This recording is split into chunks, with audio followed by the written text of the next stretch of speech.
This is Candid Conversations with Dr. Mayfield, a podcast that resources parents, families, and friends with tools to have important conversations about mental and emotional health. This podcast is brought to you by Mayfield Counseling Centers, helping you find clarity, hope, and purpose. And we are back. This is technically the first episode of Candid Conversations that we are doing in the midst of the COVID-19. Today, Mark and I are joined by Dr. Mayfield's mother-in-law, Joni. And I would love, Joni, if you would be able to tell us a little bit about yourself, especially as it pertains to our conversation today. Okay. Thank you for having me. I taught school for 21 years and then ended up having to quit that profession because of chronic illness. And I experienced depression along with several autoimmune diseases. It just made it impossible for me to go teach, and I really miss that. So I've been doing things like teaching Bible studies, being part of marriage ministry with my husband, and we really enjoy teaching those classes. We gain as much as the students do from those classes. I'm also a writer, and then recently in January started a Facebook group called Holy Healthy, and it's all about being healthy as a whole person, not just looking at physical symptoms and then taking medicine or supplements or having a specific diet for those particular things, but looking at the whole person as emotional, mental, spiritual, physical, of course, and then the social aspects of health and how important it is that we focus on each one of those areas of health in order to be wholly healthy. So we're grateful that you're here and having this conversation, because I know that in the line of work that Trevor and I are in, and we see a lot of individuals that struggle with chronic illness. How would you define chronic illness? I know it's probably a broad question, but personally, how would you define chronic illness? Chronic illness is I would say any of those areas, but especially physical, mental illnesses that you struggle with on a daily basis or a continual basis. Okay. I guess my biggest question is, as we're looking at COVID-19, struggling with a chronic illness is going to be difficult as it is, but with this chronic virus that's going around, the pandemic, how does that affect somebody that is struggling? Well, those of us that have chronic illnesses are in that group that the government keeps talking about that are more susceptible to the virus. And of course, that messes with your head, and your emotions, and fear strikes. And so we have to deal with those things. We have to deal with the thought of, for instance, when the first lady passed away here locally, she's younger than me. And I thought, oh my goodness, we didn't know anything about her at the time. We have found out since that she did have underlying conditions that made her very susceptible to the virus, which is why she ended up passing away. Well, I tell you what, that did a number on me for a little. I haven't had an anxiety attack that bad in a long time. And fortunately, because of what I have learned through conversations with Mark and books that Mark has sent my way for me to read, I was able to bring that under control very quickly, within a matter of seconds. And to be realistic and to accept that peace from God that we can, as humans, can't understand. But that peace washed over me, and so I was not fearful anymore. Now, when President Trump talked about, we're looking at 2 weeks of hard time coming up. It's going to be very difficult. And, the first thought that popped into my mind was, oh, here we go, but then I had to stop. No, I'm just not even going to let myself there. I'm going to enjoy today. I'm going to enjoy the pretty blossoms outside and all the budding flowers that are driving my allergies crazy, but I'm going to enjoy them. So we have control of our thoughts and we have control over our emotions. So that's what I'm choosing to do. Well, Joni, I thank you for sharing some of your own personal experience with this right now. I think it's really important for us to understand that each of us are experiencing these new normals in different ways. And I appreciate you sharing that, you've struggled with some of the anxiety during this time and how you've managed that. I think that's important for us to hear. But I want to take this just a little bit of a different direction too, of a lot of our listeners either deal with chronic illness or have somebody they know. And I think a lot of times we get caught up that we don't understand the symptomology. We don't understand what's going on. And so we think, it's all in your head, or you're making up these symptoms, because a doctor can't figure out what's going on, or, when it comes to fibromyalgia or even, a celiac disease or some other autoimmune disease. Can you just talk a little bit about your experience in the day in the life of somebody with chronic illness? And just kind of what that looks like, and giving our listeners a picture of what that, I know, again, it's going to be unique to your own situation, but I know that it can be extrapolated to others as well. There are some common things that people with chronic illness experience. Probably most people experience pain of some sort, physical pain. A lot of us, I'd say most of us, experience a thing where we look okay. I wish that if we had an autoimmune disease, that we would have a red eye or something on our neck, so people could look at it and say, "Oh, she has an autoimmune disease." But we look fine, other than just kind of dragging along. We look fine, and a lot of times, people that don't understand will just think, "Oh, she's just putting on an act," or "She's fine," when we're really not. I know I live with my corn pad. I stick in the microwave, heat it up, and I've had it on my back a lot. My back's just been hurting. And so when I heard that one of the symptoms of coronavirus was your back is going to hurt, I'm like, oh my goodness, my back has been hurting. But okay, now hang on a second. My back has been hurting for life. So, okay, that's nothing new. So I just need to pull it back. Look, what are the facts? This is not a new symptom. But going back to answering your question, the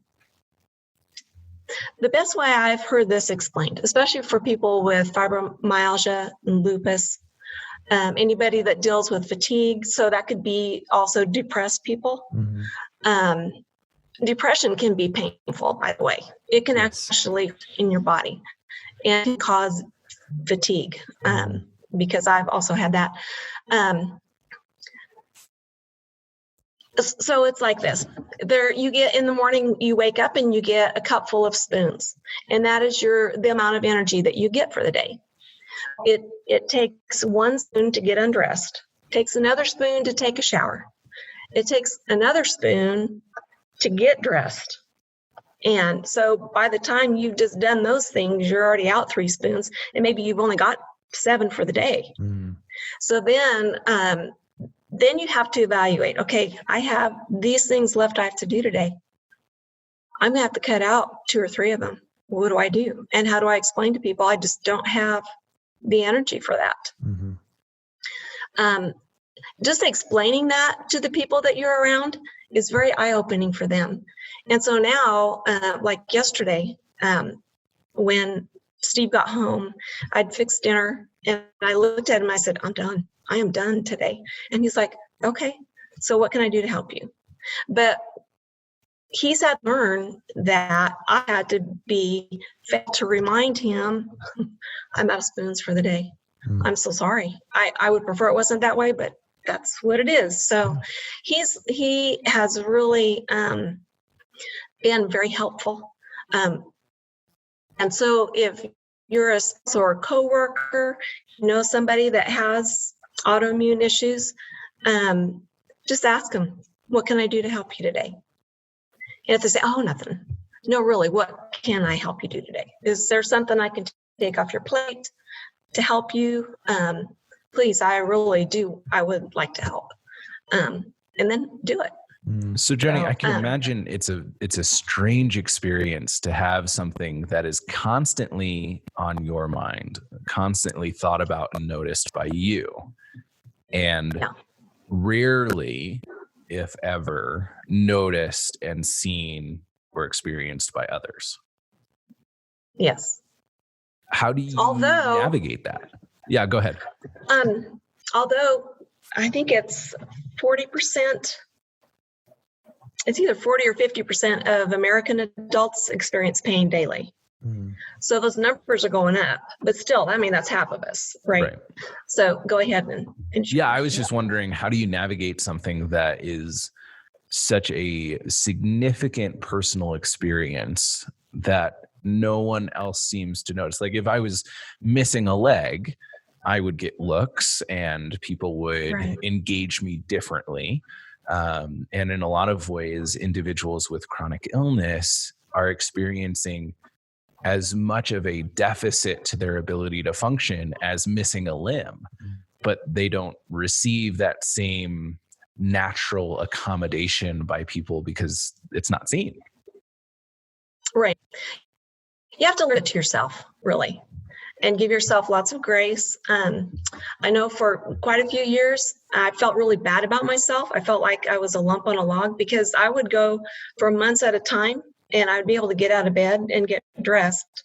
But then I'd sit in my chair all day. And that was literally all I could do. And I felt really bad about myself. So I had to get to a point where, you know, this is my life and I'm going to do the very best I can. God knows my limits. And he says that I am worthy, you know, that I have value. So I have to choose, instead of beating myself up, I have to choose to say, okay, so my chair is my world today. Mm-hmm. What can I do from my chair today? And look at that way. Learning to be okay with that. I was, as Trevor was asking that question, I was thinking about the idea that I'm sure shame and guilt creep in very, very definitely pervasively in this. How have you fought that, and how would you encourage somebody else to fight that? Because I think, like Trevor was saying, like, you know, you don't have that third eye on your neck, or you don't have a missing leg, or you don't have those kind of things. And so, you know, you're trying to manage your own experience, but you're probably also trying to manage everybody else's experience of you as well. How do you manage that shame and guilt? And then, like, in some ways, how do you just let some of those things go? Yeah, that's difficult. Being part of Bible studies and marriage ministry things, there have been times where I've had to back out of things, even when I was the leader, you know, and some people didn't understand. And at first I felt a lot of shame, and I started saying, I'm not dependable. People can't rely on me. So, you know, and then my self-esteem would tank. And then finally I had to come to a point where I had to give myself permission to back out of things, but to explain to people and say, I am so sorry. I should know by now that fall and spring are not good times for me to agree to be in leadership of anything, because seasonal allergies set off my autoimmune issues. Viruses going around in the fall set off autoimmune issues, and I get sick frequently. So I just do my best to explain to people, here's why. This is not what I want, but this is what's happening. I'm so sorry. And then I have to let it go. I cannot control how they're going to respond to me. All I can do is explain the best I can, not whine, but just explain, hey, this is what's happening. Yeah. I'm so sorry. And I've found that people are responding really well to that. And I mean, that makes me feel better, of course. But but the people that are like, you know, I have to let that go. I cannot control them in their response. That's good. Yeah. Well, what you're sharing, it sounds like something that I would recommend to a lot of clients who struggle with a chronic mental health disorder or are just struggling in a season of maybe post-trauma or loss, like specifically grief, I think is a really good example of you have to be able to set these, my old supervisor said, grief boundaries, these boundaries around your life out of this season where you know what you can do, what you can't do, and how to communicate those limitations to others.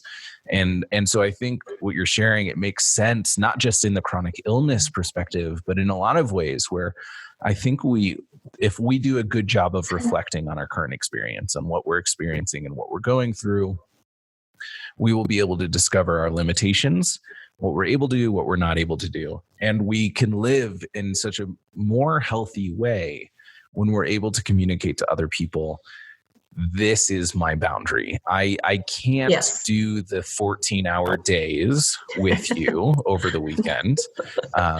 What I can do is the 8-hour shifts. And I would love to be able to do that, but I won't do this. And as Mark and I have talked about boundaries a lot in the past 5 years, it sounds like a different edge of that conversation that you're sharing, that takes a lot of self-reflection, a lot of humility, and a lot of confidence too, to be able to verbalize that to someone of, this is how much energy I have for today and I can't do this. Yeah. And I had to stop beating myself up for it before I could get to that point. And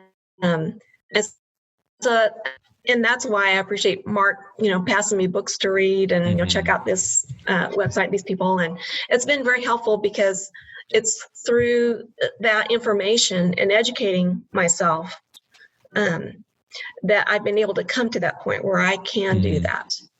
Because before I would just beat myself up. Right. Yeah. And it's also important to be part of a group, which is why I started Wholly Healthy. So that, because a lot of us are isolated. Yeah. This whole coronavirus isolation thing is nothing. I've been doing this for years. So, it's not bothering me to stay home. And fortunately, I have the kind of temperament where I enjoy staying home. I love being home. But it's hard on other people. So that's why we need to be part of a community where, hey, I'm not the only one going through this. And, oh, that's what she did. Oh, well, that's a good idea. I kind of like that idea. I think I'll try that, So it's important to be part of a community and not just, pull yourself up by your bootstraps, because sometimes, and I was even very honest the other day when I had that panic attack, I wrote about it on the website or on the Facebook page the next day, was very honest about it because, I don't want to set myself up. I'm this perfect person. I've arrived. I have all the answers, because I'm not, and I don't. But I keep learning and I keep striving to live life better and to do the things that God has for me to do. And He knew even before I was born that I was going to have chronic illness. He knew that. And so he has prepared things for me to do before, and now I have stepped into, I know that Wholly Healthy is what He wants me to do this year. So I have stepped into that. I'm being obedient to His calling on my life right now, even sometimes from my chair, and it's awesome. I have purpose in my life, which is so important to have purpose.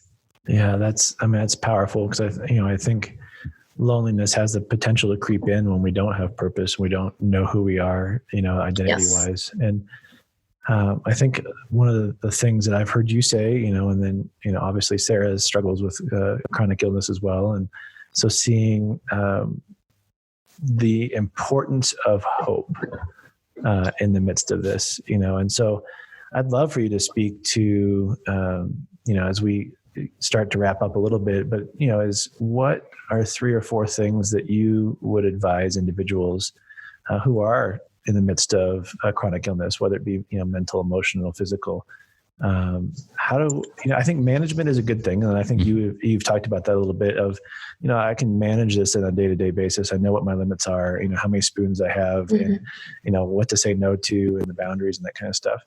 But I think really the hope is to thrive, right, in the midst of this, Yes. and not just survive.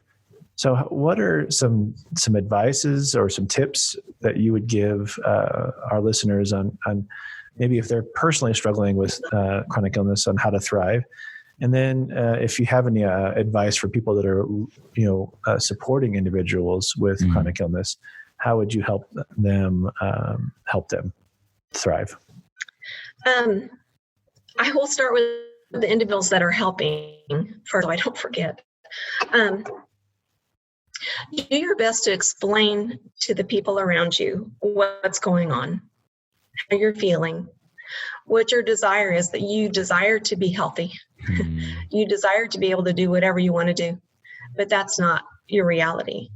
Set up a system with your loved ones. If you need to get a literal cup of spoons and put on the counter in the kitchen, do that. When somebody comes in, that's a visual. Oh my gosh, she's got one spoon left. Yeah. And there's no dinner, So that's a big hint. Communication is so vital, especially between spouses. That's been very helpful for Steve and me. And of our marriage classes, we've learned how important that is for a healthy marriage, to be able to communicate to one another what you're feeling, and to validate your spouse, and validate your love for them, no matter what. So that's helpful for instance, pastors, Sunday school teachers, small group leaders, life group leaders, whatever you call them, that are Zooming nowadays, which is a lot of fun. It'd be very good for them even just to ask, which of you are struggling with chronic illness? Things you understand. Text me, send me an email, and I'll pray for you. Or as a group, let's pray for those people that are already struggling, that the government has said they're in the high risk category. Which of you are in that, on that list? Who's in that category? How can we pray for, just little thing that means so much to somebody who's struggling with chronic illness. Okay. So for those that have chronic illness, I was just thinking about this morning. The things that have helped me the most, of course, I'm kind of a nerd. I like to learn things. Now's a great time to research something that you've always been interested in. There's all kinds of things online right now, like how to paint a watercolor. They're all free. All these free trips to museums around the world. You can get online and you can walk through a museum in Paris or, wherever. To me, that's fascinating and much better than just sitting in my chair and watching TV all day. That's like the most boring thing you can do. You can sit and do those things. I love to do genealogy. So I could get lost on Ancestry.com for hours, as Mark knows fully well. Find things that interest you. Get online, start doing some research, and do puzzles. I like to play Sudoku. I like to do riddles. So challenge your brain with something to your ability level. To wear yourself out. Doing things like, this might seem pretty simple. Get out of bed. Make your bed so you can't get back in it right away. Actually put some different clothes on, even if it's fresh new pajamas, and go out into your living room. So take yourself from that place that represents being sick, being ill, laying in bed during the day. That's so helpful for me anyway. Gosh, I wrote a whole list. Things like something comes up, like the other day when I had that panic attack, my immediate response was, Lord, what's going on here? Why is this making me so anxious? And just talking to him about it. And then he reminded me of truth. And so then I was able to immediately go back into peace, have peace, his peace. Things like reading the Bible. We got plenty of time right now. Get your Bible and read it. Even if it's one or two Psalms, read the book of Philippians, First Peter's, what book, and just kind of read through it. see what God shows you. It'd be pretty cool. Listen to worship music when you're fixing dinner, when you're making the bed, when you're showering, whatever. Have praise and worship music on. It's so helpful. Watch podcasts that are uplifting. Podcasts like these, podcasts of your favorite pastors from around the world. Those are very helpful as well.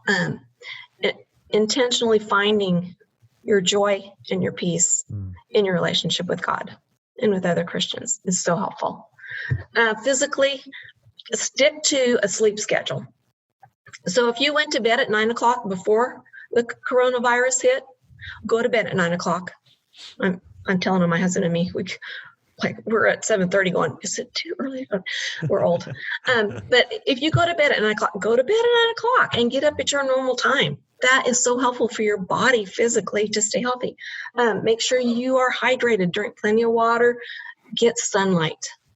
Go for a walk in your backyard if you're scared to walk out in front, which they're kind of telling us not to do that.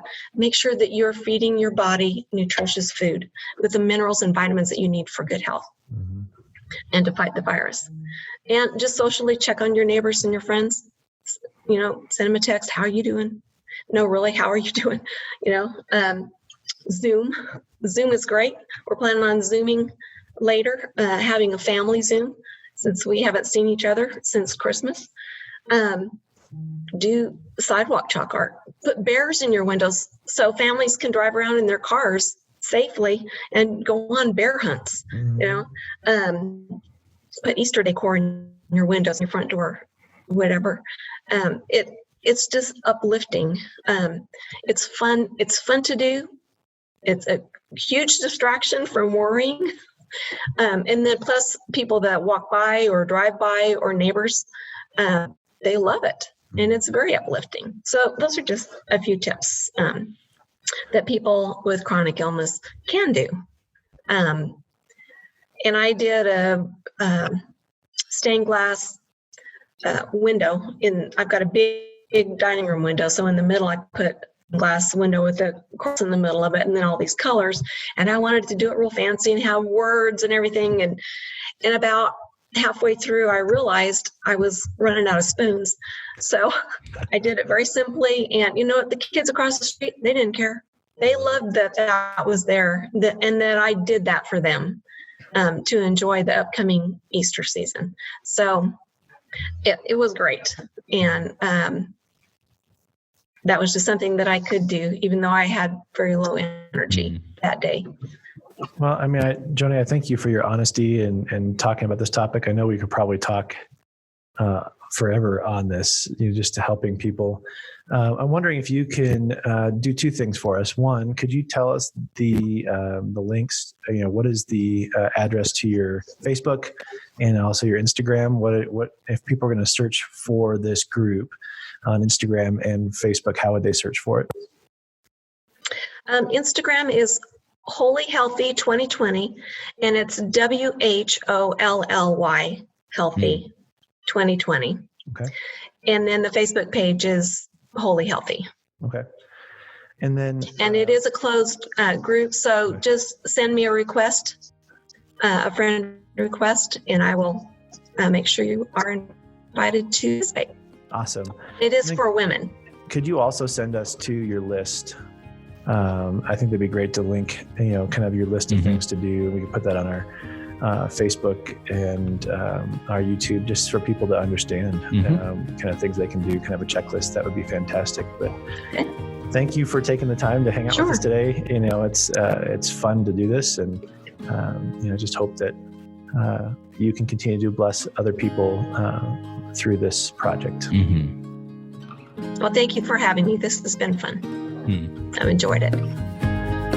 Thank you for joining us on Candid Conversations. We are so glad that you were here today, and we hope that if something came up for you that piqued your interest or that you have more questions about, you feel the freedom to call Mayfield Counseling Centers.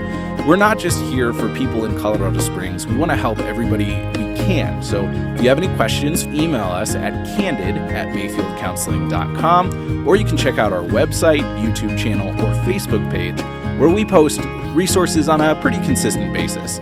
We'd love to help you in whatever we can. Feel free to reach out.